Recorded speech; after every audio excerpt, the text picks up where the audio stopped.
Hi there, Elizabeth Scala here, and today I want to talk to you about using tools, using props to assist you in yoga practice.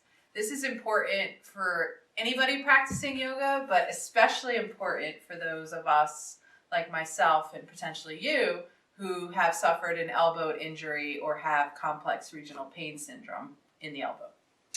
That being said, if you have restrictions or rules or limitations placed upon you by a provider, such as a pain specialist, a nurse practitioner, a surgeon, an occupational therapist, a physical therapist, whomever, please honor those restrictions that have been given to you before doing any of this. All right, so a block.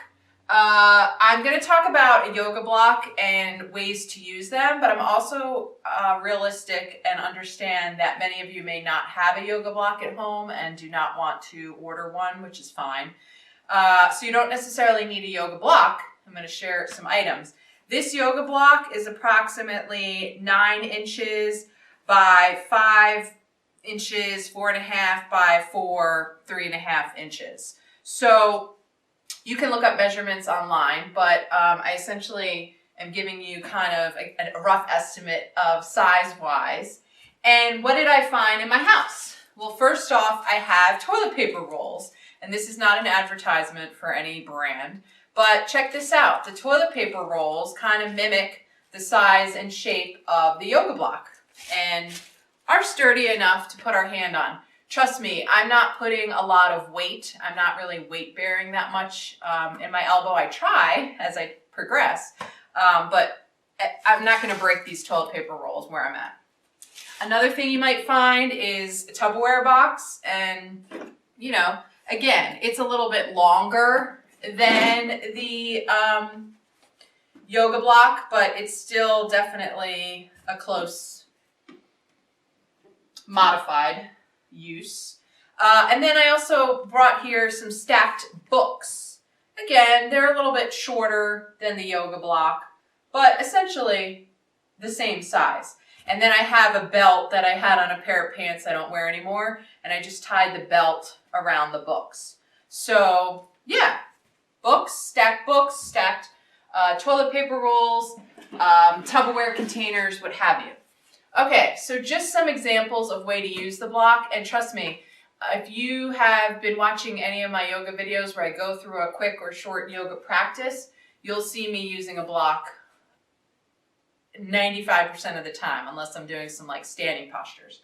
Right off the bat, I can't straighten my arm, so right off the bat, I can use the yoga block in a seated posture. Let's say I'm just sitting and getting ready to practice yoga and I'm in my easy seated pose.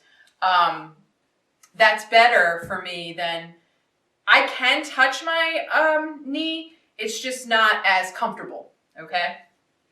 Next, using the block. So we can go into tabletop pose, and you don't need to do this now, I'm just kind of showing you. But check this out. Since I can't reach the ground with my hands, like I said, I can't straighten my elbow all the way. Since I can't reach the ground, I put the block underneath my hand, and here I am in tabletop posture. I can do cat and cow posture. So I would be doing this using my block. Now, it took me 6 months to get to this next place, but as you progress and as you advance, you can even find yourself in downward facing dog using the yoga block. Again, I don't have a lot of weight in this hand, so I can't stay very long in the posture, but the block helps me when I cannot reach the ground with my arm. I use the yoga block to help me get there, whether in the high position, the middle position, or the low. And so I just want to encourage you, if you don't have a block, to make some kind of household item that you will be able to use when you're practicing yoga through your own healing journey. Until we meet again, friends, namaste, and I'll see you next time. Thank you.